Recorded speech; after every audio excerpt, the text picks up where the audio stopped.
adequately express just how much Nat's approval meant. Susan Work, the third of our triumvirate, I quoted the cantor before, reflected about Nat and the High Holiday Psalm Tokyo prayer. She wrote, in the High Holiday liturgy, we read, the great shofar will be sounded, the still small voice will be heard. That was our Nat. We heard him with his deep, commanding voice, glorious voice of the shofar resounding within the beloved echo of the vanishing world from which he came. For so many years, to many of us, Nat's voice, booming in the sanctuary, was the voice of Congregation Good of Israel. Not his voice alone, of course. It was how he quietly reached into his pocket, not only to give lollipops to the delighted children, but to ensure that others could participate in the Jewish life he cherished. In all that he did, he modeled how to live a sacred life. Through his love, encouragement, and kindness, I felt confident that my still small voice would be heard, and I basked in our mutual respect and love. Erica Radner and I were preparing for our Rosh Hashanah service that we lead each year. Soon after, we were preparing this past Sunday, soon after learning of Nat's passing. At our service, we decided that when we would recite the Asana Tokef, with its central question, how many will live and who will die, that we would take a moment to remember and celebrate Nat. Not in connection with the beginning of the prayer, but when we declare at the end, but tshuva, meaning the best of ourselves, tefillah, pray from the heart, and tzedakah, acts of charity and loving kindness. Through that we gain the power to ease the difficulties of our lives. Nat embodied all of the characteristics of strength. He was a man who taught us the power of tikkun olam, repairing relationships through forgiveness, search for the best of ourselves. A man who davened with full neshama, a man whose acts of charity and kindness could scarcely be measured. In our collective grief, we recall how to balance our grief with joy at having known Nat. Modeling ourselves after Nat and his quiet, unstinting support of our community, his forgiving nature, his ability to pray with a full voice, and his unstinting heart. The family has requested, most appropriately, that Stuart Radner and Erica Radner chant for us Asana Tokef, which Nat so much loved, as we do Yontif this time of year. Please rise.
Yisroel Baruch. May the memory, the example, the inspiration of Matt's life remain as a source of blessing. And let us say amen. Amen. You may be seated. At this point, we're going to call upon family speakers. So first we have Matt's children, then in-laws, and then grandchildren, and then Mike's children will speak on his behalf.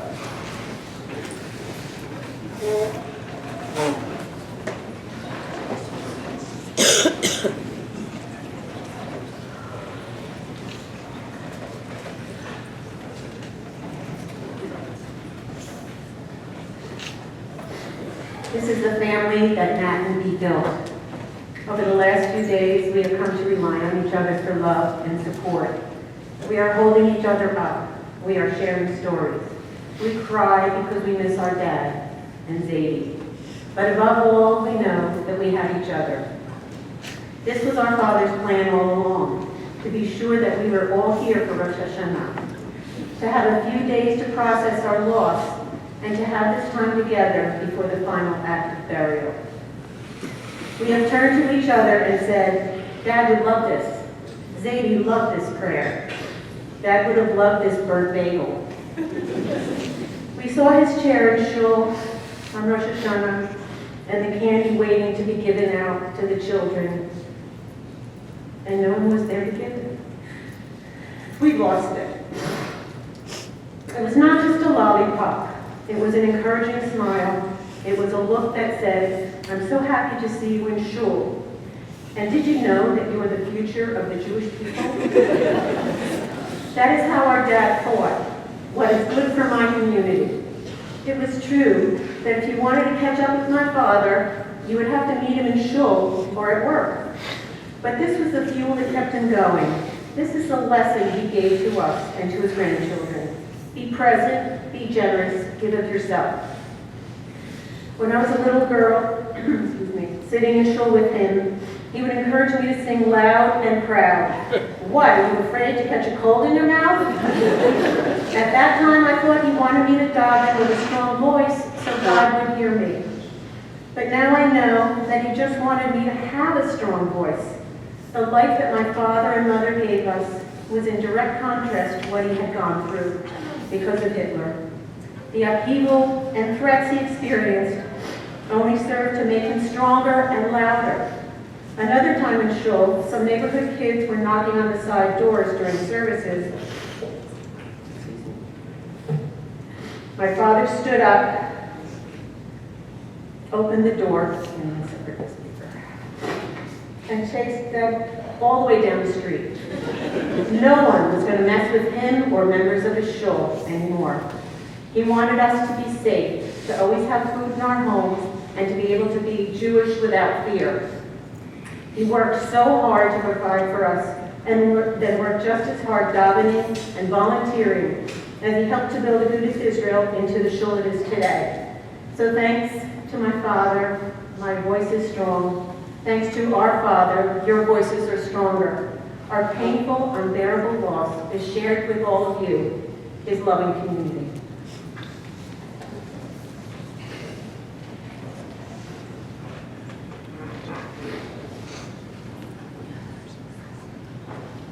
Here's what I can't stop thinking about. Was standing there waiting for you, Dad?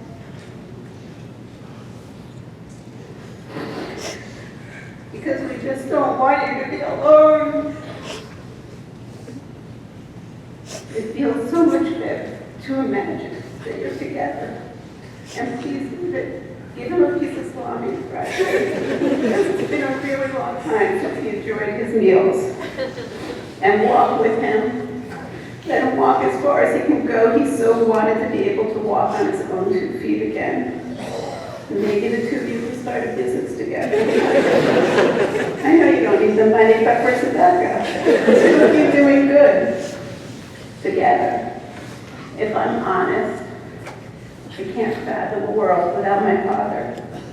I knew for a long time that he was ready to go, but we weren't so ready to lose him. Because I know a lot of people, a lot of good people, a lot of great people, but no one, absolutely no one like our father. No one quite as generous, quite as passionate, quite as honest in his relationship to God.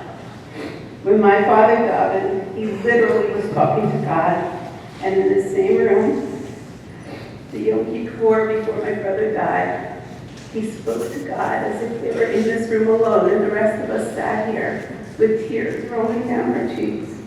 He was the Shaliach Tzibor. As a young girl, my father stood in the back of the Goodwin Chapel, and he always had the window open because it wasn't as cold as Siberia. And I would be walking to shul, and just about the time I would cross Elizabeth Street, I would hear my father's voice, literally singing to God and bringing the words to life. He didn't daven because he was commanded to. He didn't actually command my father to do anything. He davened because he and God had that kind of relationship. Nothing my father ever said was without passion. Nothing was ever said without heart. And we wanted him to be proud of us, always. And so I kept thinking, I know he was ready, but is the world ready to go on without him? Can the world ever be the same? Someone wrote on Facebook that a Buddha will never be the same, and either will most people who knew him. And I am not exactly sure how to lead my life without his guiding light. That's the truth. My favorite story that I've told 100 times about my father happened on the 50th anniversary when Ike rose and my father came, and we were at my cousin Alan's house. My father said, when it's cold outside and you're sitting in your house nice and warm, that is not the time to thank God. That's the time to make sure someone else is not cold. I keep telling that story because it so depicts my father. We've tried to make the world better, we've tried to make a difference, but it will never be the same, and I guess that's what I'm feeling the most. It will never be the same. Even in the last few days, we were hearing stories over and over again, stories of how my father helped someone we didn't even know, a story we never even heard. And I have a feeling there are hundreds, maybe thousands of stories like that. One man, huge, unfathomable impact. My father loved to say that when my mother walked in the room, she was the most beautiful person there, and he really meant it. We were so lucky to grow up in a house with parents who truly loved each other and built their lives together and made each other better. I thought everybody's house was like that until people told me it wasn't true. We laughed so much in our house growing up. And look around, children, grandchildren, great-grandchildren, and community. We're all in this together, trying to piece together the world my father helped create. I have to mention Israel because it was in his blood. He wanted to live in Israel so badly, but his father wouldn't let them go from one war to another. And I think he was meant to be here. He was meant to spread Ahavat Israel. When I was a little girl, Mrs. Word told me, Lima is not a Hebrew name. Go talk to your father and get a Hebrew name now. I told my father, and he smiled, and without thinking, he said, your Hebrew name is Bat-Ami, just like that, daughter of my people. My father, Israel, tied so deeply together. There's a picture in Maine of my father davening, of my picture davening underneath the American flag on July 4th. Many of you have seen that picture, so symbolic of my father in every way. His country, Judaism, Israel, all together. Here's my promise, Dad. I'm going to give tzedakah every chance I can. I'm going to help those who need me. I'm going to love a little more and try a little harder as a person and as part of the Jewish people. Even though I'm not as outgoing as he was, an understatement, I will try to approach people and welcome them. And I will continue to love and think about you every single day of my life. And I will see you and my grandchildren who will always, always love their Zadie. When my brother died, I told my father, it doesn't mean that we'll not be happy again. It's just that happiness will not be quite the same. It's not that we won't laugh again. It's just that it won't be with a full heart because of that hole that now exists. And now and again, I imagine we will be happy again. I imagine we will laugh again, but I know it will never be the same. I carry that hole in my heart forever. I want to just quickly thank my sister Sue for all that she did over the last few months, and we couldn't have done it without her.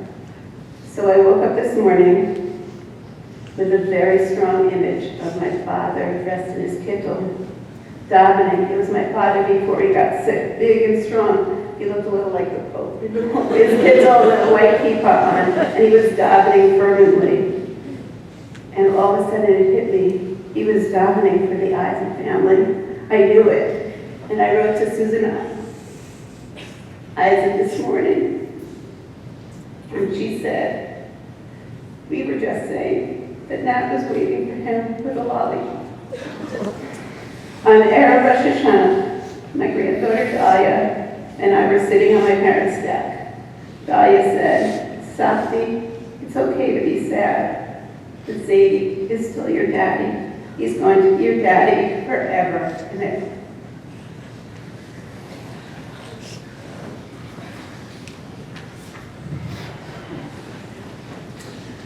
Before I begin, I'd like to thank our dear Lolly for all that he did with treating our dad with such respect, dignity, and love. You really gave him back so much. It was really robbing him at that time. Donna, you were there for us every step of the way to help in any way that we needed, from the minions at Inglemore to the visits and being our liaison for others to visit. We know that it was truly a labor of love, but we could not have done this without you. Thank you to the CAI community, from Karen Eisenberg that drove my dad to shul every morning when he was well enough, and to all that came to visit to share our Torah, blow the shofar. You helped get our dad through a challenging time, and he really cared about each of you. Over the last few days, I've gone over in my head what I want to share about my dad. Quite honestly, it's hard to get past the last 4 months when his health declined so drastically. It was hard to see the strong, independent man I knew have to rely on others to get around and to do simple tasks. I always thought that you were larger than life, but in the end, you were my incredible shrinking man. My dad had so much determination and drive. After his heart attack in May, I turned to the doctor and said, my dad is a fighter, and I hope that he has a lot more fight left. And then I corrected myself and said, actually, my dad is a survivor, and survivors have a lot of fight, and they know how to survive. I recall hearing stories about my dad as a young boy before the start of World War II. When he was 2 or 3, he got kicked in the head by a horse. It was at the time that they added Alta to his name so that he would live to an old age. Even though he lived to 91, I so wanted more time with him. My dad was a bit of a banditt as a child in Poland. He took the family's horse and wagon and gave a bunch of kids a ride. All went well until my dad took a wrong turn. The wagon ended up in the lake. I guess that was a precursor to the failed attempts to drive a car. The war robbed my dad of his teens. He grew up quickly and took the lesson from my buddy, who at that time said, from now on, no one is going to wait on you. You're going to have to do things for yourself. My dad took that lesson to heart and risked so much for his family. He would sneak out at night and go into the fields to gather wheat so my buddy could add a little to their meager rations. He also told the head of the forced labor camp that if they took a truckload of potatoes a few towns over, they could trade it for salt. Not only did he bring back the salt to the camp, he was also able to smuggle enough back to help his family. He was always taking risks to help his family. My dad said he learned to always look to the future and not to look back and cry over possessions that they lost. Some of my best memories were spent with the whole family, either long weekends at the Brown Hotel or 2 family trips to Israel that my parents took us on. We joked that there was no need for an ATM. We had a ZTM, daily teller machine. On the first trip, we were overlooking the hotel on a Friday night. My dad said it was a nail in Hitler's coffin that he could be in Israel with his family. Dad, it's another nail in Hitler's coffin that your legacy will continue, with more grandchildren born since that time, and with Rak Hashem, many more great-grandchildren. We're trying to follow in your footsteps by looking to help others in the most respectful manner. Over the last year, you told me that you never wanted to be a burden to any of us. Dad, you were never a burden. It was really my pleasure and truly an honor to have this time with you. I cherished having this time. Our family has always been a strong unit, and I'm grateful for the connections you fostered in us as a whole. And yet, I also cherish every moment we had alone, knowing that your bond with each of us was distinct and special. This was true as a young child, trying to keep up with you as you walked quickly through the streets of New York, and it continues to be true this year. I'm grateful that our conversations have evolved past you asking, you need fruit, you need money, here's mommy. Since as a minimum, we always want to make sure that we are okay and cared for. Every moment I had with you was valued, and it means the world that our bond could deepen even more over time. I ask you for your forgiveness for anything that I did to hurt you. I love you so much. I just keep thinking that you and David are enjoying salami together.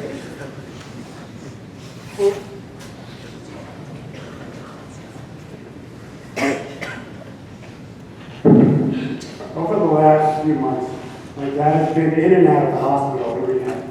And during this time period, did not have the strength to go to shul. So about 5 weeks ago, I decided that he had to go. It was a Shabbat morning, and as I wheeled him into shul, what occurred that morning was truly symbolic of what my father meant to the synagogue, congregation of Good of Israel, and what this synagogue meant to him. As we approached the sanctuary, everyone's eyes lit up because Nat was back.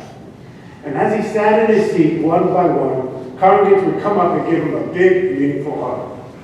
My dad, who could barely find the energy to speak, asked each congregant something specific or personal about their lives or their families. And of course, while this was happening, children of all ages would come up to him and say, "Shabbos, Mr. Nat."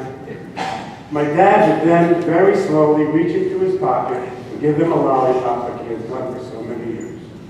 Finally, when he asked him to do Kiddush, he did it, but not with the strength in his voice that people had remembered. However, still with the heart of a man with a long history here, who was really appreciating this very special moment. The congregation stood there so thrilled to have Nat back, but at the same time, realizing, so sadly, this could be an end of an era. So, my father had 3 families: the Tabenfeld and our relatives, the synagogue, and the Hunts Point market. Each one felt his immeasurable impact. He was a patriarch of our family, a true leader in shul, and an icon in the market. My father worked very long hours, actually, from Maariv to Shachrit. Every day, his driver Fernando would pick him up at shul after evening services, and bring him to the market to work through the night, and then pick him up in the morning and drive him right back to shul for the morning services. This was my dad's dedication to Judaism, which he custom made to fit in with the life of a produce man. At the market, Nat, some called him the refugee, some Koreans called him Doki for a hatchet which he holstered on his belt, or some simply called him the old timer. He was a legend in the Hunts Point market. For me, he was my mentor, partner, and the person I looked up to most.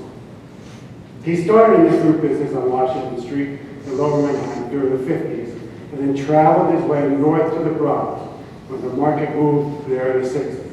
Back then, the market was tough, and my father was one of the toughest. He would scare the heck out of you, then sell you, and probably at a few dollars more than you wanted to pay. But customers always came back because they trusted him, which built his reputation and the business that I still run today. In the early days, there were no heated sales booths like the ones we have today. There were just big industrial cans that were fired up with either wood or coal for guys like my dad who spent all night on the freezing docks. There were fights over parking, arguments over just about anything. It was truly the survival of the fittest, and my father was a survivor. Although my father may have been intimidating at times because he had to, those who knew him also knew his softer and generous side. Countless customers over the years told me how my father took them under his wing and taught them the business, lent them money to open a store, and if money was tight, gave them extra time to pay. Because he spoke multiple languages, or at least key swear words in every language, he really knew how to relate to all ethnic backgrounds. In fact, my father used to say that he never had an accent until he came into this country. Fortunately for me, even in his retirement, which was less than 4 years ago, he really never left our business. Every night he would call Danny, our night salesman, to check in. Every morning and afternoon he would call me and knew exactly what to ask, check to see what we sold, and give his advice on what to watch out for. As a matter of fact, from his home, he knew how we were doing better than our accountant. With work and synagogue, I'm sure, you're wondering how we had time for our family. Growing up, my dad worked at night and slept during the day. But believe me, we all felt his presence. As a matter of fact, when I misbehaved, I really felt his presence. Thank you, Mom, for protecting me. I also think my brother David had softened me up, because David, unlike me, didn't like walking in a straight line. And because of him, my dad, over the years, was thankfully forced to loosen his reins. After David died, we had family and friends to support us through a very difficult time. But our business was mine, my dad's rock, and our connection gave us each strength to move on. It was and will always be one of the cornerstones of our family. Over the years, through business, through our Jewish life as a family, and just observing my dad as a human being, I learned so much. I learned how to be dedicated to my religion. I learned how to be respectful to all. I learned how to keep working until the job is done. And most importantly, I learned how to love my family, especially watching how my dad loved my mom. 2 days ago, on the first day of Rosh Hashanah, as I wore my dad's tallit over my head to do the customary Kohanim priestly blessing, I paused to smell the scent of the dear Father.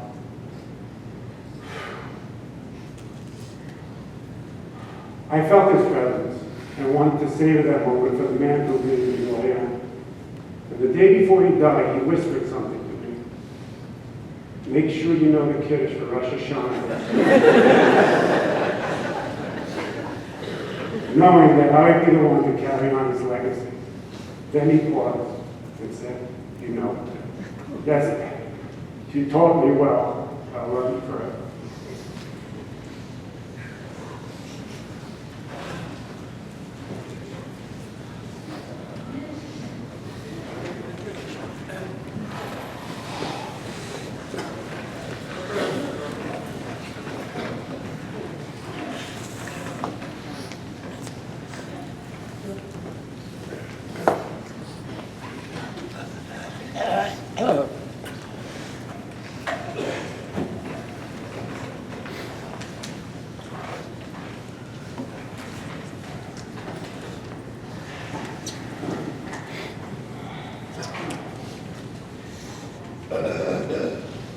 So this is going to be very difficult for me, so I'm going to ask your patience as I do my best.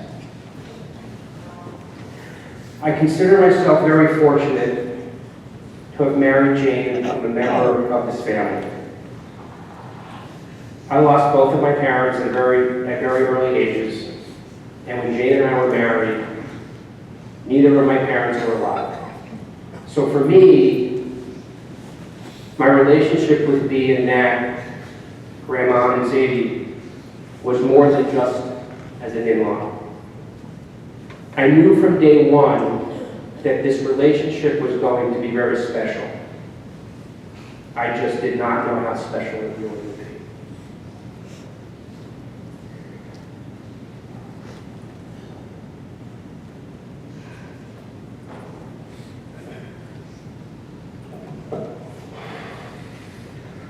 I know I speak 5 of the sons and daughters-in-law, John, Richie, Lois, Felicia, and myself. When I tell you that we are not just in-laws, we are considered one of your children. Bea and Nat are truly one of a kind, and they have created an incredible bond that is so special. Look, every family has their stuff. It's human nature. It's what makes the world go round. If you need to seek out an example of the gold standard, look no further. Dad, Zadie, had a resounding impact on multiple generations within his family, and I mean his extended family and in his communities. He went out of his way to make sure everyone who came across, with whom he crossed paths with, felt and knew his presence, and always in a way that was meaningful, thoughtful, and impactful. I want to share 2 short stories with you. Date, December 27th, 1981. Place, Congregation in Buddha, Israel, actually where we're standing, sitting right now. The event, our wedding. Historical note, Rabbi, I think this was the first wedding that you performed as the newly hired rabbi here in Congregation in Buddha, Israel. One more fact, weather. Snowing, cold, and icy. You all know Zadie worked nights, and after the wedding, he was planning to go to work. Jade and I were scheduled to fly out on our honeymoon the next day out of LaGuardia Airport. So that evening, in the snow and ice, we hitched a ride to the hotel to New York with Dad. Sidebar, he was never late to anything. He was extremely dedicated to his business, his employees, his customers, and I could go on and talk about being on time for everything, but I will not do that. Trust me,